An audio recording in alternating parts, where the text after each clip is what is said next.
Ela está sendo gravada no nosso canal no YouTube. Depois você pode reproduzir, você pode assistir e compartilhar essa mensagem quantas vezes você entender necessário. O tema da mensagem é tradições. 1 Coríntios, capítulo 11, versículo de número 2, você encontrou?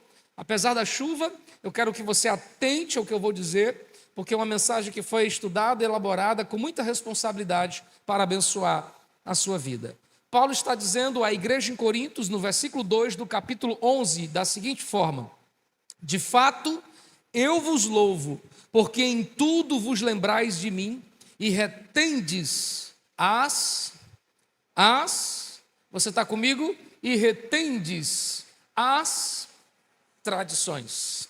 Tradição é uma expressão que vem do latim traditio e significa entrega ou transmissão. A tradição oral era exatamente esse ato de ficar passando de um para o outro.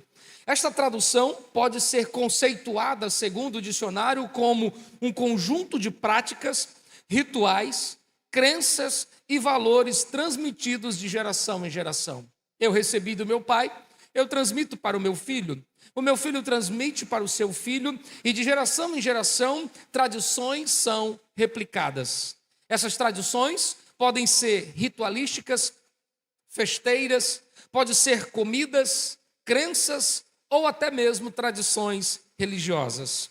A justiça descreve as tradições de algumas maneiras como tradições dentro da lei, tradições fora da lei e tradições que não são descritas em lei.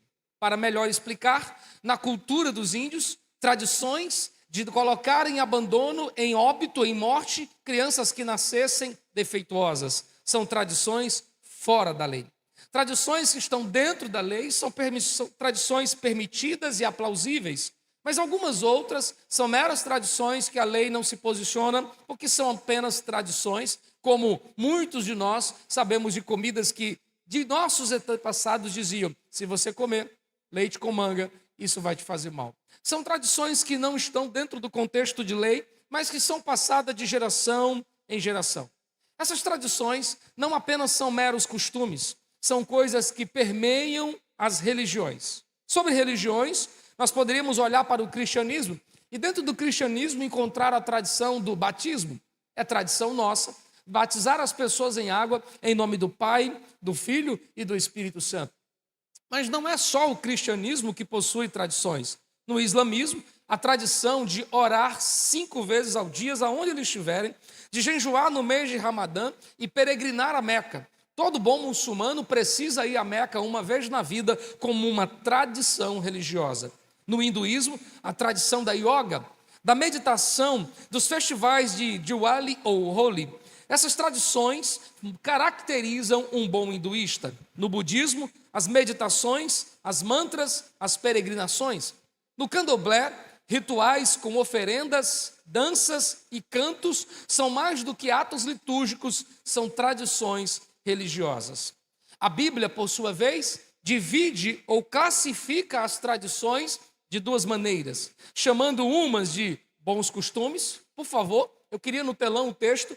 1 Coríntios, no capítulo 15, no versículo 33, Paulo está asseguradamente dizendo que as más conversações corrompem os bons costumes. Ele está chamando de bons costumes tradições benéficas. Em 2 Tessalonicenses, no capítulo 2, no versículo 15, Paulo ainda reforça sobre os bons costumes, quando ele escreve à igreja de Tessalônica dizendo, 2 Tessalonicenses, capítulo 2, versículo 15, ele diz: assim, pois, irmãos, permanecei firmes e guardai essas tradições a quem Paulo se refere, são as tradições que a Bíblia chamaria de bons costumes, boas práticas. Mas nem toda tradição a Bíblia chama de bons costumes. Algumas delas são chamadas de tradições mortas. Por exemplo, Colossenses, capítulo de número 2, versículo de número 8, nós agora encontramos um remanejar, um falar diferente acerca das tradições.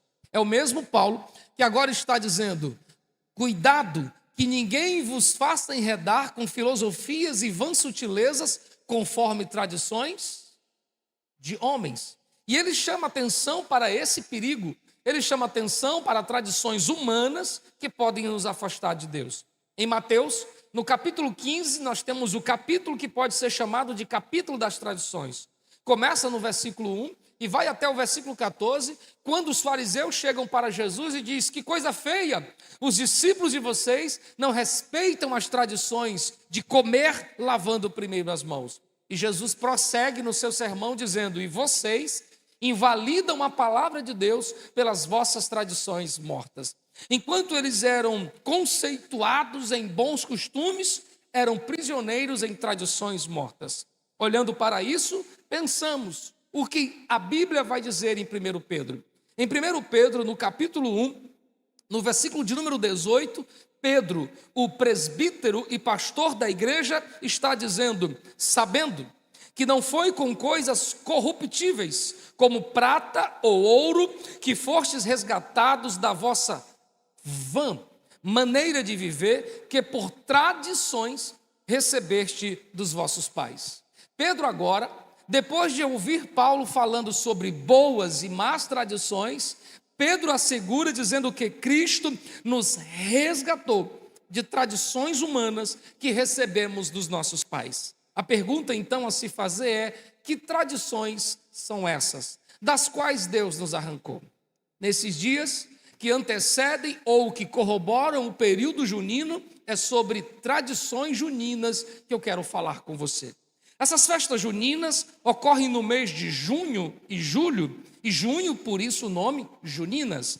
Esse período é um período onde se celebra com muitas danças, com muitas músicas, comidas típicas, fogueiras acesas. Eles escolheram o dia 24 de julho como um dia propício para se celebrar, por isso o dia de São João. Antigamente as festas chamadas festas de São João ou joaninas, e escolheram esse dia porque era o dia mais longo no país, sendo este o dia dos solstícios de verão, a mudança das estações do inverno para o verão.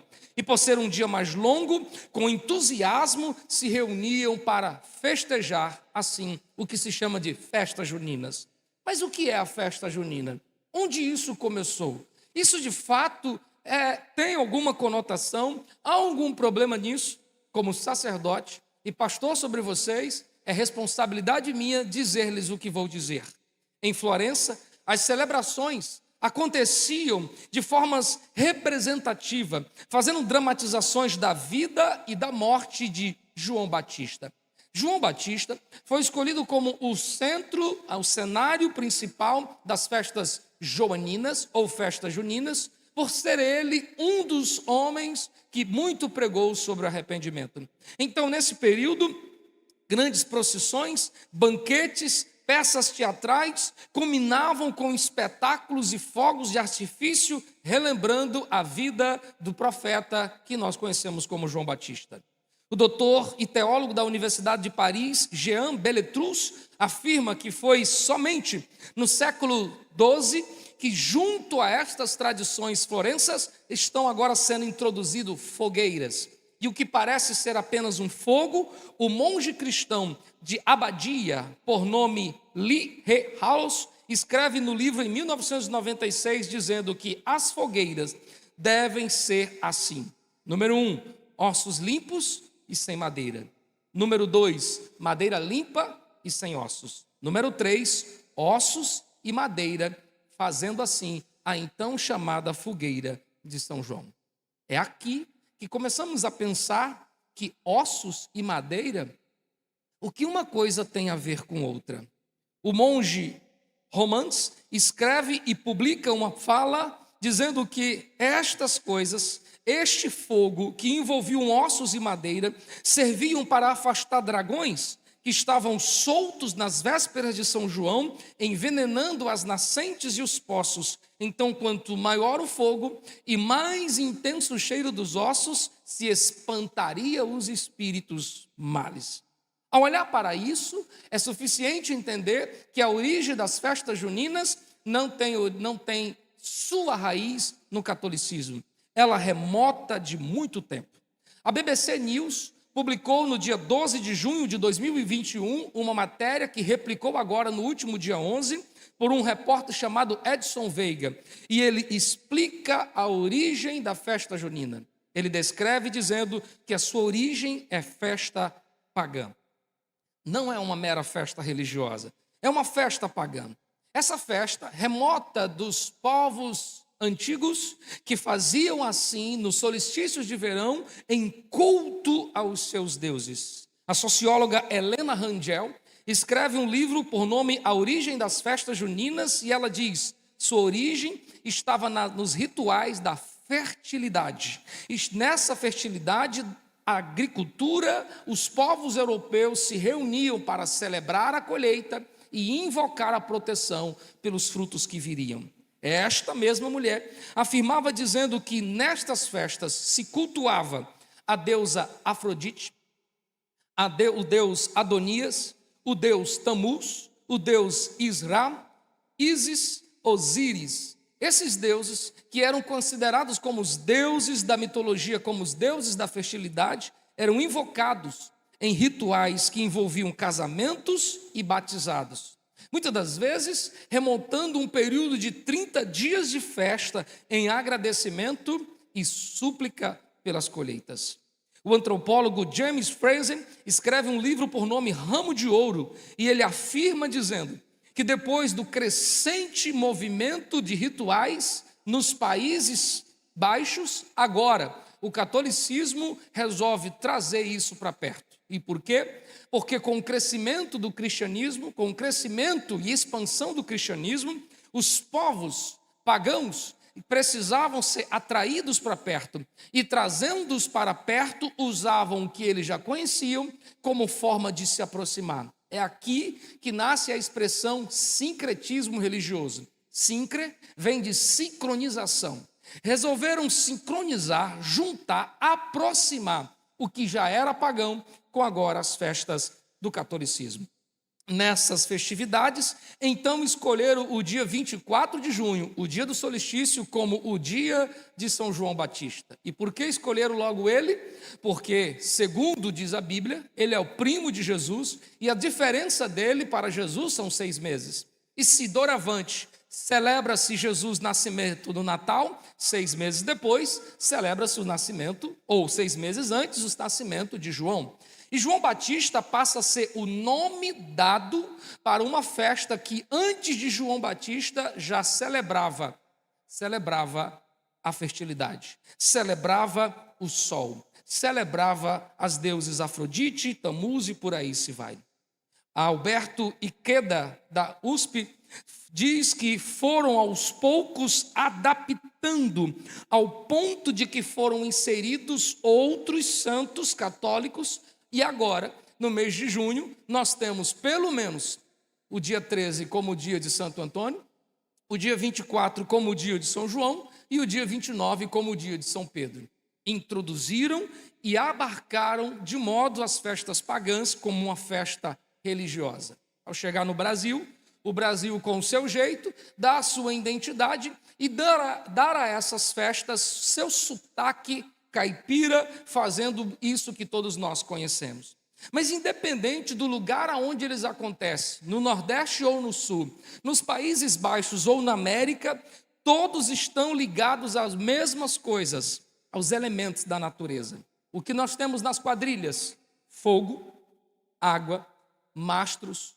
Estas coisas não são meras coincidências. O fogo, nas festas pagãs, remontava a luz que espantava os espíritos. Por esta razão, as imensas fogueiras. As águas presentes eram o lugar da fertilidade e da abundância. Os mastros, pasmem, mostravam ser os troncos de árvores que permaneceram firmes no intenso frio dos Países Baixos. Então, era uma forma de dizer: esta árvore permaneceu, para nos dizer que outra vez os santos nos guardaram. Laura de Mônica escreve um livro chamado O Terceiro Santo de Junho, e ela diz: sendo consciente ou inconsciente, é obrigação de todos os presentes respeitar e celebrar as festas dos santos. De modo muito claro e enfático, eu estou chamando sua atenção para lhe dizer que a tradição das festas juninas é mais do que uma tradição nordestina, é mais do que uma quermesse, é mais do que um lugar de comidas típicas, é uma tradição que a Bíblia chama de vã tradição. É uma tradição que envolve idolatria. Então vejam o que a Bíblia diz. Êxodo capítulo 20, no telão, por favor, o versículo de número 3, Deus está dizendo a Moisés as seguintes palavras: não terás outros deuses diante de mim. Quem diz isso não é Moisés, não é Pedro nem Paulo, é o próprio Deus que está dizendo: vocês não podem ter, eu sou o único Senhor. Ele vai dizer isso outra vez em Isaías, no capítulo 42, no versículo 8, quando o próprio Deus fala ao profeta dizendo: eu sou o Senhor, fora de mim não há Salvador, e o meu louvor eu não darei às imagens de escultura. Em 1 Coríntios, no capítulo 10, no versículo 21, Paulo faz uma pergunta, e essa pergunta merece no mínimo uma reflexão: será que vocês podem beber o cálice do Senhor e o cálice dos demônios? Esta é uma pergunta que você deve responder. Efésios, no capítulo 5, no versículo 11, Paulo, escrevendo à igreja que cultuava a deusa Diana, escreve dizendo: não participeis de suas obras infrutíferas das trevas. Apocalipse, capítulo 18, versículo de número 4, é Deus que está gritando a João dizendo: sai dela, povo meu, para que não sejais participante dos seus pecados. Nesses anos pastorais, eu tenho percebido uma enorme crescente de pessoas que justificam ser apenas uma mera festividade. Você é de maior e livre para escolher.